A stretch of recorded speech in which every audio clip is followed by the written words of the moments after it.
चलिए, तो जितने भी छात्र छात्राएं 10th के 2023 में बोर्ड एग्जाम देंगे उनके लिए लेकर आ चुके हैं काफी ही महत्वपूर्ण क्वेश्चन, जो सीधा आपको यह सब प्रश्न बोर्ड एग्जाम में देखने को मिलेगा डियर। तो जो भी विद्यार्थी क्लास 10th के हैं तो इस क्वेश्चन में आप लोगों को साइंस का बताएंगे, ठीक है। साइंस का काफी ही मोस्ट इंपॉर्टेंट क्वेश्चन बताने वाले, तो आप लोग इस वीडियो में अंत तक बने रहेंगे। और जो विद्यार्थी लोग अभी तक इस चैनल पे नए हैं तो चैनल को सब्सक्राइब करके बेल आइकन को प्रेस जरूर कर लेंगे, ठीक है। तो आज के वीडियो को आप लोग दरादर शेयर कर दीजिए ताकि आज के क्लास में भौकाल मचा देना, क्योंकि आपको बीच लेकर आ चुके हैं साइंस का 40 जो मोस्ट इंपॉर्टेंट क्वेश्चन, जो सीधा आपका बोर्ड एग्जाम में इसी तरह का प्रश्न आएगा। तो जल्दी जल्दी आप लोग दबा कदम शेयर कर दीजिए फटाफट। तो चलिए आप लोगों को बता देते एक न्यूज और कि आप लोग अगर किसी चीज का पीडीएफ चाहिए तो आप लोग को गूगल पे सर्च करना होगा जस्ट वेल एजुकेशन, ठीक है। आप लोग जस्ट वेल एजुकेशन आप लोग गूगल पे सर्च कीजिएगा। आप लोग को यहाँ पे ये सब के पीडीएफ के साथ साथ आप लोग को जो भी बिहार बोर्ड की तरफ से न्यूज निकल के आता है और आपका आंसर की होगा सभी कुछ आपको यहाँ पे अपडेट रहता है। तो आप लोग जस्ट वेल एजुकेशन को गूगल पे सर्च करके आप लोग वहां से देख सकते हैं, ठीक है। तो चलिए आज के वीडियो को हम स्टार्ट करते हैं, जो कि साइंस का क्वेश्चन काफी सभी महत्वपूर्ण क्वेश्चन ये सभी है।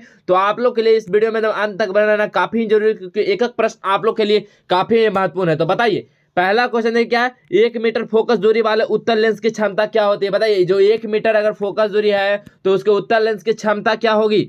तो उत्तल लेंस के लिए क्षमता क्या हो जाएगी, तो उत्तल लेंस के लिए क्या हो जाएगा, तो उत्तल के लिए प्लस होगा, ठीक है। तो यहाँ पे क्या हो जाएगा, तो +1D। देखिए ऑप्शन नंबर क्या हो जाएगा, तो ऑप्शन नंबर बी बिल्कुल सही आंसर हो जाएगा। आप लोग को बोर्ड एग्जाम में हूबहू इसी प्रकार का प्रश्न आप लोग को पूछा जाएगा विद्यार्थी, ठीक है। तो आप लोग इस सभी प्रश्न को एग्जाम हॉल में जाने से पहले जरूर पढ़ के जाएंगे। तो बताइए किसी उत्तल लेंस की फोकस दूरी हमेशा क्या होती है। अगर किसी उत्तल लेंस की जो फोकस दूरी होती है हमेशा क्या होती है, तो उत्तल लेंस की फोकस दूरी क्या होती है, तो पॉजिटिव होती है। अभी बताएं हम लोग क्या होती है, पॉजिटिव। देखिए ऑप्शन नंबर जैसे बी में था 1D, तो ये क्या था उत्तल लेंस के लिए, तो प्लस था +1D। इसी प्रकार से क्या उत्तल लेंस की फोकस दूरी क्या होती है, तो हमेशा वो पॉजिटिव होती है, याद रखना। ऑप्शन नंबर क्या हो जाएगा, ऑप्शन नंबर ए बिल्कुल सही आंसर हो जाएगा। बताइए नेक्स्ट क्वेश्चन, प्रकाश का वेग न्यूनतम होता है, प्रकाश का वेग न्यूनतम किस में होता है, प्रकाश का वेग न्यूनतम किस में होता है, निर्वात में होता है, जल में होता है, वायु में होता है या कांच में होता है। तो प्रकाश का वेग न्यूनतम किस में होता है विद्यार्थी, तो प्रकाश का वेग जो न्यूनतम होता है वो कांच में होता है, ठीक है, कांच में होता है। ऑप्शन नंबर डी बिल्कुल सही आंसर हो जाएगा। चलिए नेक्स्ट क्वेश्चन, निम्न में से कौन सा, ठीक है,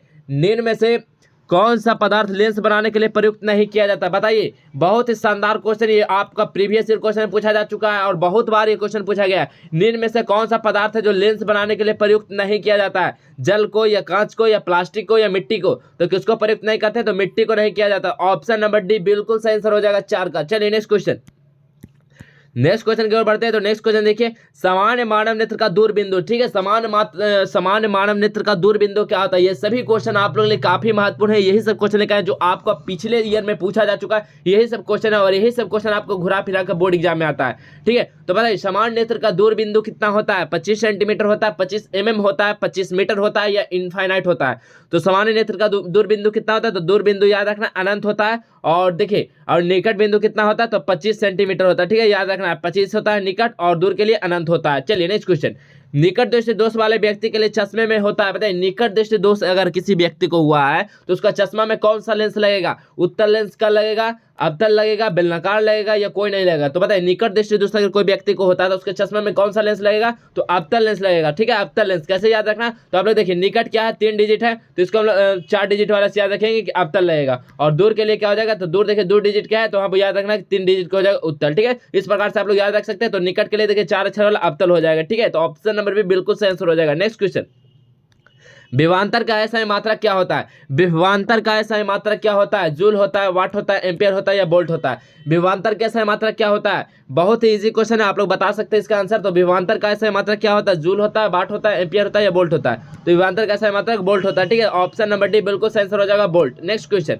टंगस्टन निम्नलिखित में से किस ताप पर पिघलता है। जो टंगस्टन होता है, टंगस्टन कहाँ लगा रहता है, तो बल्ब के फिलामेंट में, ठीक है। वही टंगस्टन का जो ताप कितना डिग्री पर पिघलता है, 2500 डिग्री सेंटीग्रेड पे, 3000 पे, 3500 पे या 4000 पे। तो टंगस्टन निम्नलिखित में से किस ताप पर पिघलता है विद्यार्थी, तो 3500 डिग्री सेंटीग्रेड पे, ठीक है, 35 डिग्री सेंटीग्रेड पे पिघलता है। ऑप्शन नंबर सी बिल्कुल सही आंसर हो जाएगा। नेक्स्ट क्वेश्चन, विद्युत शक्ति का मात्रक है। बताइए विद्युत शक्ति का मात्रक क्या है, एम्पियर है, वोल्ट है, ओम है या वाट है। तो विद्युत शक्ति का मात्रक क्या होता है, तो विद्युत शक्ति का मात्रक क्या होता है, वाट होता है, ठीक है। आप लोग पता होगा विद्युत शक्ति का मात्रक क्या होता है, वाट होता है। ऑप्शन नंबर डी बिल्कुल सही आंसर हो जाएगा वाट। चलिए नेक्स्ट क्वेश्चन क्या है, प्रकृति में, ठीक है, प्रकृति में पृथ्वी पर ऊर्जा का मुख्य स्रोत क्या है। जो प्रकृति में हम लोग को पृथ्वी पर जो ऊर्जा का जो मुख्य स्रोत है वो कौन सा है, कोयला है, सूर्य है, पानी है या लकड़ी है। क्या हो जाएगा बताइए, 10 का करेक्ट आंसर क्या हो जाएगा, तो 10 का करेक्ट आंसर क्या हो जाएगा, सूर्य हो जाएगा। ठीक है, सूर्य, ऑप्शन नंबर बी बिल्कुल सही आंसर हो जाएगा, सूर्य। चलिए नेक्स्ट क्वेश्चन, बेकिंग सोडा। ठीक है, बेकिंग सोडा का रासायनिक सूत्र क्या होता है,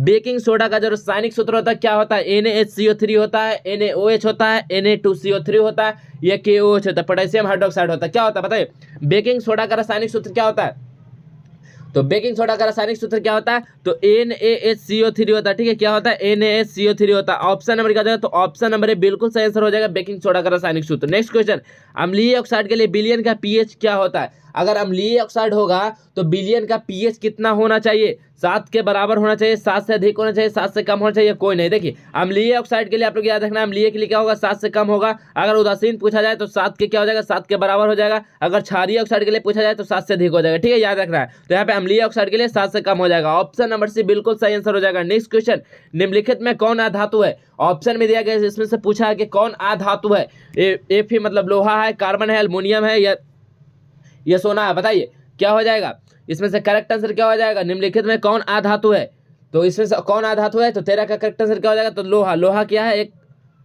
इसमें से कौन अधातु है, ठीक है, अधातु क्या हो जाएगा, Fe क्या है, आयरन है, तो आयरन क्या है, तो आयरन अधातु नहीं है। ठीक है, आयरन भी अधातु नहीं है, कार्बन भी अधातु नहीं है, एल्युमिनियम भी अधातु नहीं है। ठीक है, इसमें देखिए ऑप्शन में है ही नहीं अधातु। ठीक है, तो ये क्वेश्चन आपके लिए रॉन्ग हो गया। चलिए नेक्स्ट क्वेश्चन को चलिए, नेक्स्ट क्वेश्चन क्या है, नेक्स्ट क्वेश्चन, निम्नलिखित में से कौन एरोमेटिक हाइड्रोकार्बन, बताइए निम्नलिखित में से आप लोग बताना है कि इसमें से कौन एरोमेटिक हाइड्रोकार्बन है, तो एरोमेटिक हाइड्रोकार्बन इसमें से कौन है, CH4 है, C2H4 है, C6H6 है, या C3H8 है, तो इसमें से एरोमेटिक हाइड्रोकार्बन कौन है, तो बेंजीन क्या होता है, एरोमेटिक हाइड्रोकार्बन होता है। ठीक है, आप लोग को पता होगा C6H6, तो ऑप्शन नंबर क्या हो जाएगा, तो ऑप्शन नंबर सी इसका करेक्ट आंसर हो जाएगा, C6H6 क्या है, एरोमेटिक हाइड्रोकार्बन है। नेक्स्ट क्वेश्चन, कार्बनिक यौगिक में कार्बन की संयोजकता कितना होता है, कार्बनिक यौगिक में जो कार्बन की जो संयोजकता होती है वो कितना होता है, कार्बनिक यौगिक में कार्बन की संयोजकता कितना होता है, तो बताइए कार्बन कितना होता है, तो कार्बन का कितना होता है, परमाणु संख्या 6 होता है। ठीक है, 6 ही ना होता है, तो यहाँ पे क्या हो जाएगा, 2 और 4, तो बताइए इसमें संयोजकता कितना हो जाएगा, तो 4 हो जाएगा कार्बन परमाणु, तो ऑप्शन नंबर क्या हो जाएगा, 4। देखिए ऑप्शन नंबर बी बिल्कुल इसका सही आंसर हो जाएगा। नेक्स्ट क्वेश्चन,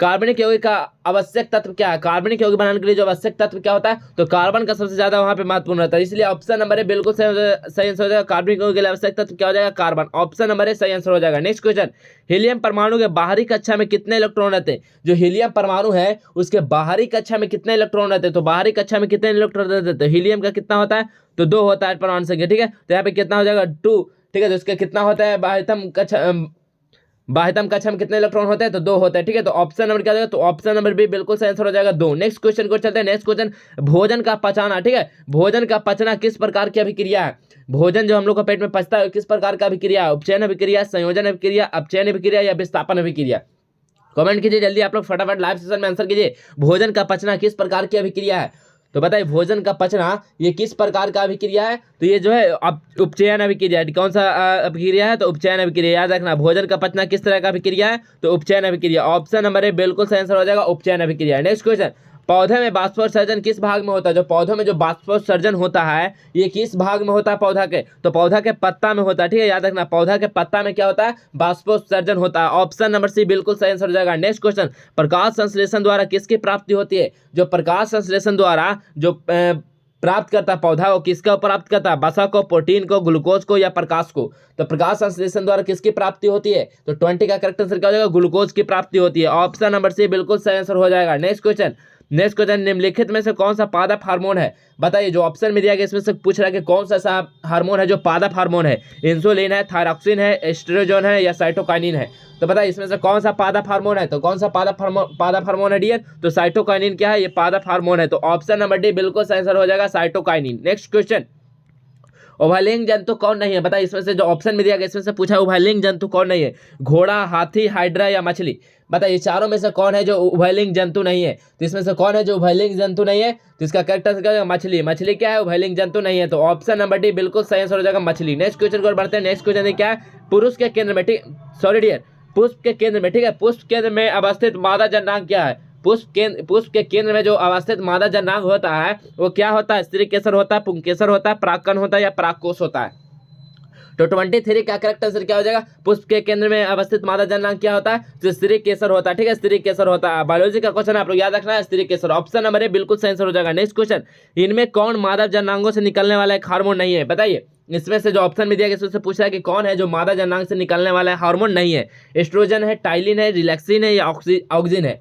तो 24 का करेक्ट आंसर क्या हो जाएगा? तो 24 का करेक्ट आंसर हो जाएगा एस्ट्रोजन। ठीक है, एस्ट्रोजन क्या है? ये मादा जननांग से निकलने वाला हार्मोन नहीं है। ऑप्शन नंबर ए बिल्कुल सही आंसर हो जाएगा। नेक्स्ट क्वेश्चन, निम्न में से उत्तम ऊर्जा स्रोत कौन सा है? जो इसमें से ऑप्शन में दिया गया इसमें से पूछा उत्तम ऊर्जा का स्रोत कौन सा है, बताइए। उत्तम ऊर्जा का स्रोत, यही सब क्वेश्चन आप लोग को बोर्ड एग्जाम में आता है और बहुत सारे विद्यार्थी इसी सब क्वेश्चन को छोड़ देते हैं। तो आप लोग को जितना भी क्वेश्चन बता रहे हैं काफी सभी महत्वपूर्ण क्वेश्चन है, आप लोग इसको जरूर पढ़ के जाएगा। हो बहु 100% चांस है कि यही सब क्वेश्चन आएगा। ठीक है, तो आप लोग हॉल में जाने से पहले इस सभी क्वेश्चन को जरूर एक बार पढ़ के जाएंगे। तो बताइए निम्न में से उत्तम ऊर्जा स्रोत कौन सा है? तो 25 का करेक्ट आंसर क्या हो जाएगा? तो इनमें से उत्तम ऊर्जा का स्रोत क्या है? तो बायोमास है। ठीक है, बायोमास। ऑप्शन नंबर डी बिल्कुल सही आंसर हो जाएगा, बायोमास। नेक्स्ट क्वेश्चन है सल्फर परमाणु की बाह्यतम कक्षा में इलेक्ट्रॉनों की संख्या कितना होता है? बताइए, सल्फर जो परमाणु है इसमें बाह्यतम कक्षा में इलेक्ट्रॉनों की संख्या कितना होते हैं? तो बताइए इलेक्ट्रॉनों की संख्या कितना होता है सल्फर परमाणु के बाह्यतम कक्षा में? तो सल्फर परमाणु के बाह्यतम कक्षा में इलेक्ट्रॉनों की संख्या कितना होता है? तो 6 होता है। ठीक है, 6 होता है। 26 का correct answer option number C हो जाएगा, 6 होता है। चलिए नेक्स्ट क्वेश्चन की ओर हम चलते हैं। नेक्स्ट क्वेश्चन देखिए, मानव हृदय में कोष्ठों की संख्या कितना होता है? तो मानव हृदय में जो मानव का जो हृदय रहता है, ठीक है, उसमें आपको कितना कोष होता है हृदय का? 2 कोष होता है, 3 कोष होता है, 4 कोष होता है, 5 कोष होता है। ये भी क्वेश्चन हमेशा बार बार पूछा जाता है एग्जाम में। तो बताइए मानव नेत्र में कोष्ठों की संख्या कितनी होती है? तो 27 का करेक्ट आंसर क्या हो जाएगा? ऑप्शन नंबर सी हो जाएगा, 4 कोष होती है। ठीक है, मानव हृदय में कोष्ठ की संख्या कितना होता है? 4 कोष्ठ होती है। ठीक है, तो ऑप्शन नंबर सी बिल्कुल सही आंसर हो जाएगा। नेक्स्ट क्वेश्चन, कवक में पोषण के कौन सी विधि पाई जाती है? बताइए कवक में जो पोषण की कौन सी विधि पाई जाती है? मृतजीवी पाई जाती है, संभोजी या स्वपोषी या कोई नहीं? बताइए कवक में पोषण की कौन सी विधि पाई जाती है? तो 28 का करेक्ट आंसर क्या हो जाएगा? मृतजीवी पाई जाती है। ठीक है, कवक में पोषण की कौन सी विधि पाई जाती है? मृतजीवी, याद रखना है, मृतजीवी। ऑप्शन नंबर ए सही आंसर हो जाएगा। नेक्स्ट क्वेश्चन बहुत ही इंपॉर्टेंट क्वेश्चन, बताइए दाढ़ी बनाने के लिए, ठीक है, दाढ़ी बनाने में कौन सा दर्पण उपयोग होता है? दाढ़ी बनाने में जो कौन सा दर्पण का उपयोग करते हैं? समतल दर्पण का करते हैं, उत्तल, अवतल या कोई नहीं? तो दाढ़ी बनाने के लिए कौन सा दर्पण का उपयोग करते हैं विद्यार्थी? तो 29 का करेक्ट आंसर क्या हो जाएगा? तो वहां पे अवतल दर्पण का उपयोग करते हैं। दाढ़ी बनाने के लिए अवतल दर्पण का उपयोग करते हैं। ठीक है, ऑप्शन नंबर सी सही आंसर हो जाएगा। नेक्स्ट क्वेश्चन, गोलीय दर्पण में फोकसांतर एवं वक्ता त्रिज्या के बीच का रिलेशन क्या होता है? गोलीय दर्पण में फोकसांतर एवं वक्ता त्रिज्या के बीच जो रिलेशन होता है वो क्या होता है डियर? तो आप लोग पता होगा फोकस दूरी बराबर क्या होता है? वक्ता त्रिज्या के आधा होता है। ठीक है, तो कितना हो जाएगा? F=R/2। ऑप्शन नंबर देखिएगा तो ऑप्शन नंबर सी बिल्कुल सही आंसर हो जाएगा, F=R/2। नेक्स्ट क्वेश्चन, अवतल दर्पण से परिवर्तन के बाद किरण किस बिंदु से गुजरती है? अगर अवतल दर्पण को है, ठीक है, कोई अवतल दर्पण है, ठीक है, यहाँ से जब कोई परिवर्तन के बाद वो किस किरण से गुजरती है? बताइए वो किस किरण से गुजरती है? तो किस किरण से गुजरती है बताइए? सेंटर से गुजरते हैं, फोकस से या ध्रुव से या सी और एफ के बीच से? बताइए तो 31 का करेक्ट आंसर क्या हो जाएगा? तो ये फोकस से गुजरती है। ठीक है, फोकस से गुजरेगी परिवर्तन के बाद। ऑप्शन नंबर बी बिल्कुल सही आंसर हो जाएगा। नेक्स्ट क्वेश्चन देखिए आप लोग को बताया है, तो बताइए समान दृष्टि के लिए, ठीक है, समान दृष्टि के लिए वयस्क के लिए सुस्पष्ट दर्शन के लिए अल्पतम दूरी मतलब न्यूनतम दूरी कितना होता है? बताइए समान दृष्टि के वयस्क के लिए, ठीक है, हम लोग जैसे कि बिना चश्मा वाला के नहीं लाए उसको कोई दोष है, उस व्यक्ति के लिए सुस्पष्ट दर्शन की अल्पतम दूरी मतलब न्यूनतम दूरी कितनी होती है? 25 सेंटीमीटर, 2.5 सेंटीमीटर, 25 mm या 2.5 मीटर?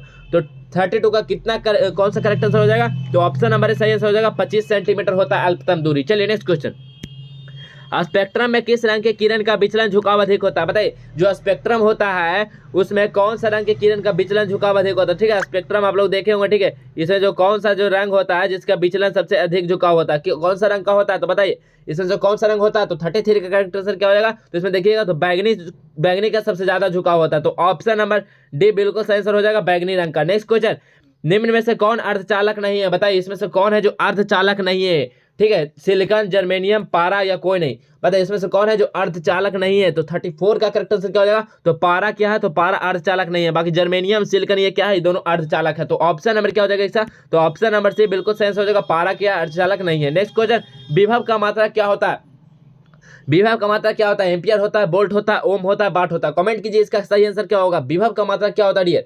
तो विभव का मात्रा क्या होता है? जो विभवांतर का होता है, तो विभवांतर का क्या होता है? वोल्ट होता है। तो इसका भी आंसर क्या हो जाएगा? वोल्ट। ठीक है, विभव और विभवांतर दोनों का क्या होता है? मात्रक वोल्ट ही होता है, याद रखना। ऑप्शन नंबर बी बिल्कुल सही आंसर हो जाएगा, वोल्ट। चलिए नेक्स्ट क्वेश्चन देखिए क्या है? वोल्ट पर एम्पियर, ठीक है, क्या है? वोल्ट पर एम्पियर प्रदर्शित करता है, वोल्ट पर एम्पियर, ठीक है, वोल्ट पर एम्पियर किसको प्रदर्शित करता है? एम्पियर को करता है, वोल्ट को करता है, ओम को करता है या वाट को करता है? तो किसको करता है बताइए? वोल्ट एम्पियर प्रदर्शित किसको करता है? तो 36 का करेक्ट आंसर क्या हो जाएगा? तो ओम को करता है। ठीक है, किसको करता है? ओम को, मतलब आर को करता है। ठीक है, तो ऑप्शन नंबर क्या हो जाएगा, तो ऑप्शन नंबर सी बिल्कुल सही आंसर जो ओम को प्रदर्शित करता है वोल्ट पर एम्पियर। नेक्स्ट क्वेश्चन, विद्युत प्रतिरोध का मात्रा क्या होता है? विद्युत प्रतिरोध का मात्रा क्या होता है? एम्पियर होता है, वोल्ट होता है, ओम होता है और वाट होता है। तो विद्युत प्रतिरोध का मात्रा क्या होता है? तो विद्युत प्रतिरोध का मात्रक ओम होता है। ठीक है, ओम होता है। ऑप्शन नंबर सी इसका भी बिल्कुल सही आंसर हो जाएगा, विद्युत प्रतिरोध का मात्रक ओम होता है। नेक्स्ट क्वेश्चन, जीवाश्म ईंधन है, बताइए जो ऑप्शन में दिया गया इसमें से पूछा है कि जीवाश्म ईंधन कौन सा है? कोयला है, पेट्रोलियम है, प्राकृतिक गैस है, ये सभी है जो जीवाश्म ईंधन है। तो इसमें से सही आंसर क्या हो जाएगा विद्यार्थी?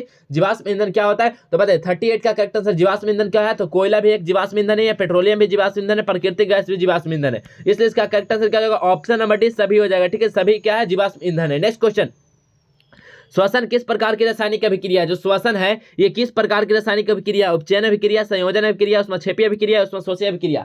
तो बताइए इसका करेक्ट आंसर क्या हो जाएगा? 39 का। श्वसन किस प्रकार की रासायनिक अभिक्रिया है?